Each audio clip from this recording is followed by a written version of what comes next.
ബഹുമാനപ്പെട്ട ഈ യോഗത്തിൻ്റെ അധ്യക്ഷൻ, കാസർഗോഡിൻ്റെ ജനകീയനായ MLA. Shri N Nellikkunnu, Shri CT. Muhammad Ali, Shri Ahmed Kabir, Shri AK. Ashraf,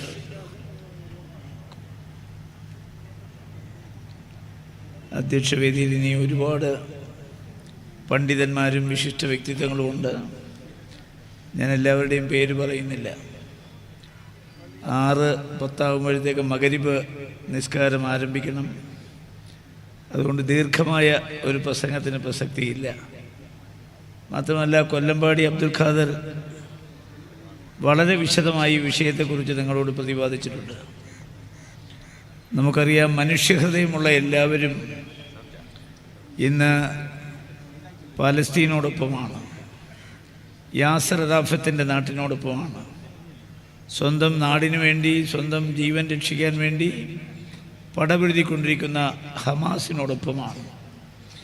നമുക്കറിയാം, 195 രാജ്യങ്ങൾ ഒപ്പിട്ട, ഇസ്രയേൽ അടക്കമുള്ള രാജ്യങ്ങൾ ഒപ്പിട്ട ജനീവ കൺവെൻഷൻ, ആ ജനീവ കൺവെൻഷൻ ആര് ലംഘിക്കുന്നോ അവർ യുദ്ധ കുറ്റവാളിയാണ് എന്ന് ജനീവ കൺവെൻഷൻ തീരുമാനമെടുത്തിട്ടുണ്ട്.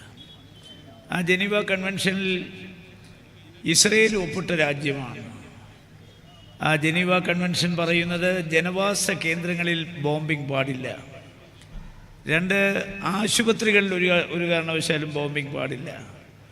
അതുപോലെ തന്നെ സ്ത്രീകളെയും ഗർഭിണികളെയും കൊല്ലാൻ പാടില്ല, കുഞ്ഞുങ്ങളെ തീരെ കൊല്ലാൻ പാടില്ല. അപ്പോൾ ജനീവ കൺവെൻഷൻ്റെ സകല ഉത്തരവുകളും ലംഘിക്കുന്ന ആളുകൾ അവരെന്ത് ചെയ്യണമെന്ന് ചോദിച്ചാൽ, 2ാം ലോക മഹായുദ്ധത്തിന് ശേഷം യുദ്ധക്കുറ്റവാളികളായി പിടിക്കുന്നവരെ ന്യൂറൻബർഗ് മോഡൽ വിചാരണ എന്ന് പറയുന്നൊരു വിചാരണയുണ്ട്. യുദ്ധക്കുറ്റവാളി പിടിച്ചു കഴിഞ്ഞാൽ പിന്നെ നേരെ അവനെ വെടിവെച്ച് കൊല്ലുകയാണ്, മറ്റൊരു വിചാരണയുമില്ല. അങ്ങനെ ന്യൂറൻബർഗ് മോഡൽ ഒരു വിചാരണ നടത്തേണ്ട സമയമായിരിക്കുന്നു. കാരണം ഒരു യുദ്ധക്കുറ്റവാളിയായി ബെഞ്ചമിൻ നെതന്യാഹു ലോകത്തിന് മുമ്പിൽ നിൽക്കുകയാണ്. ജനീവ കൺവെൻഷൻ ലംഘിച്ച നെതന്യാഹുവിനെ വിചാരണ കൂടാതെ വെടിവെച്ച് കൊല്ലേണ്ട സമയം കഴിഞ്ഞു.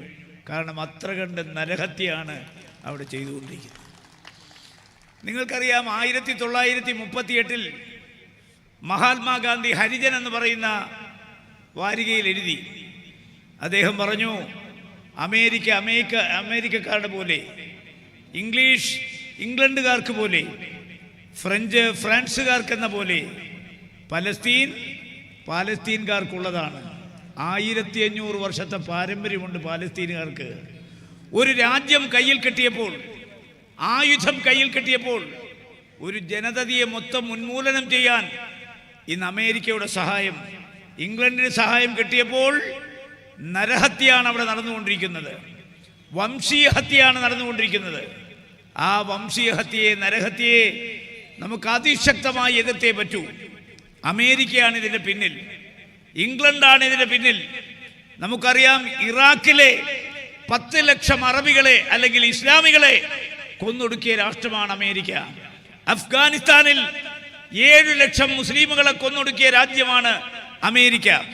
കൊറിയയിൽ, അതുപോലെ തന്നെ വിയറ്റ്നാമിൽ നിരപരാധികളായ ആളുകളെ കൊന്നൊടുക്കിയ അമേരിക്ക. ആ അമേരിക്കയുടെ യുദ്ധക്കൊതി ഇനി അവസാനിച്ചിട്ടില്ല. അതാണ് നമ്മൾ പലസ്തീനിൽ കണ്ടുകൊണ്ടിരിക്കുന്നത്.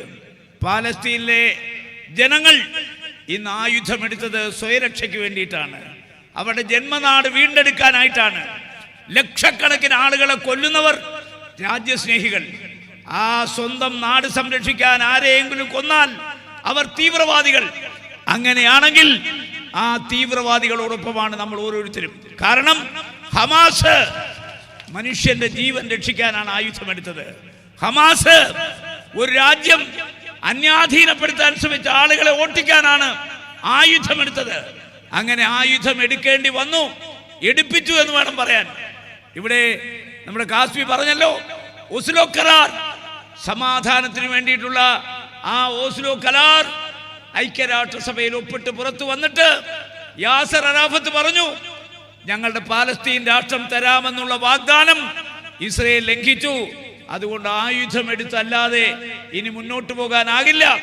സ്വന്തം നാട് രക്ഷിക്കാൻ, സ്വന്തം ജീവൻ രക്ഷിക്കാൻ, കൂടപ്പിറപ്പുകളെ രക്ഷിക്കാൻ, ഒരു ജനതയെ രക്ഷിക്കാൻ ആയുധമെടുക്കുന്നവനല്ല തീവ്രവാദി. അതുകൊണ്ട് ഹമാസിനെ ആരെങ്കിലും തീവ്രവാദിയായി ചിത്രീകരിച്ചാൽ അവർക്കെതിരെ ശക്തമായി പ്രതികരിക്കേണ്ട സമയം സമാഗതമായിരിക്കുന്നു.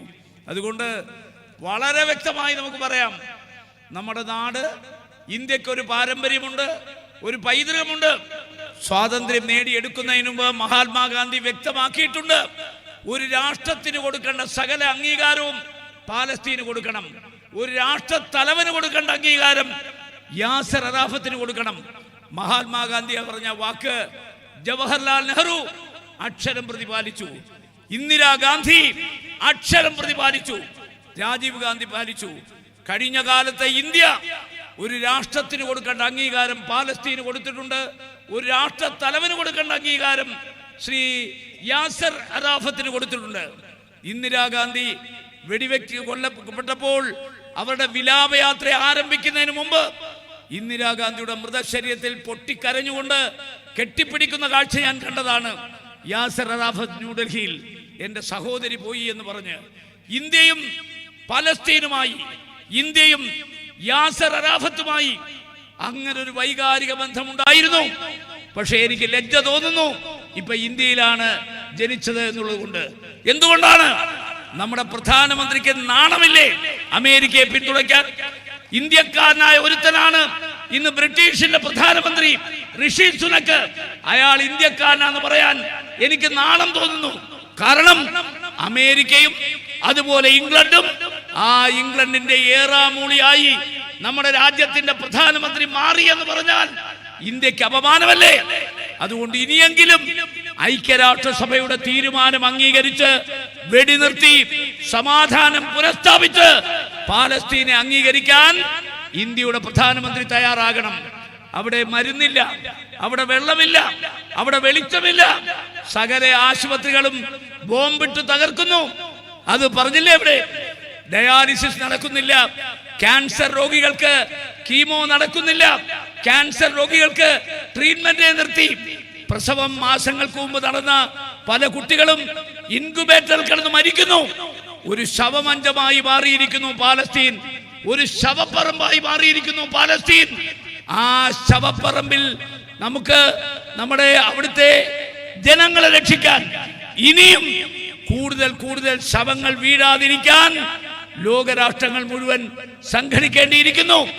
ഇസ്ലാമിക രാജ്യങ്ങൾ മുഴുവൻ സംഘടിച്ചു കഴിഞ്ഞാൽ ബെഞ്ചമിൻ നെതന്യാഹുവിന്റെ പൊടി പോലും കിട്ടത്തില്ല എന്ന് ഞാൻ സൂചിപ്പിക്കാൻ ആഗ്രഹിക്കുന്നു.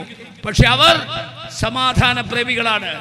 പ്രവാചകനായ മുഹമ്മദ് നബി പറഞ്ഞിട്ടുണ്ട്, ഒരു കുഞ്ഞിനെ പോലും കൊല്ലാൻ പാടില്ല, ഒരു സ്ത്രീയെ പോലും കൊല്ലാൻ പാടില്ല, ഒരു എറുമ്പിനെ പോലും കൊല്ലാൻ പാടില്ല.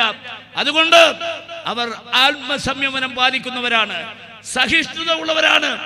ആ ജനതയുടെ ക്ഷമയെ പരിശോധിച്ച് അവസാനം ഹമാസ് ആയുധമെടുക്കേണ്ടി വന്നു. അതുകൊണ്ട് ഇന്ന് ഈ മഹലുകൾ സംഘടിപ്പിച്ച ഈ പലസ്തീൻ ഐക്യദാർഢ്യ റാലിക്ക് എല്ലാവിധ പിന്തുണയും ഞാൻ അറിയിക്കുന്നു. എന്റെ അവസാന ശ്വാസം വരെ പാലസ്തീനു വേണ്ടി അവിടെ നടക്കുന്ന പോരാട്ടത്തോടൊപ്പം കാസർഗോഡ് MP ആയി ഞാനും ഉണ്ടാകും, നിങ്ങളോടൊപ്പം. എത്തേണ്ടതാമിടത്തെത്തിയാലും ശരി, മധ്യേ മരണം വിഴുങ്ങിയാലും ശരി, മുന്നോട്ട് തന്നെ കുതിക്കണം പലസ്തീന് വേണ്ടി, ഇസ്രായേലിനെതിരെ എന്ന് സൂചിപ്പിച്ചുകൊണ്ട് ഈ റാലിക്ക് സകല ആശംസകളും നേർന്നുകൊണ്ട് ഇനിയും നമുക്ക് യുദ്ധം അവസാനിക്കുന്നത് വരെ വിശ്രമിക്കാൻ സമയമില്ല എന്നറിയിച്ചുകൊണ്ട് മഗ്‌രിബിന് പിരിയാൻ കാത്തിരിക്കുന്ന നിങ്ങളുടെ ക്ഷമയെ പരിശോധിക്കുന്നില്ല. എൻ്റെ വാക്കുകൾ അവസാനിപ്പിക്കുന്നു. നമസ്കാരം. ജയ് ഹിന്ദ്.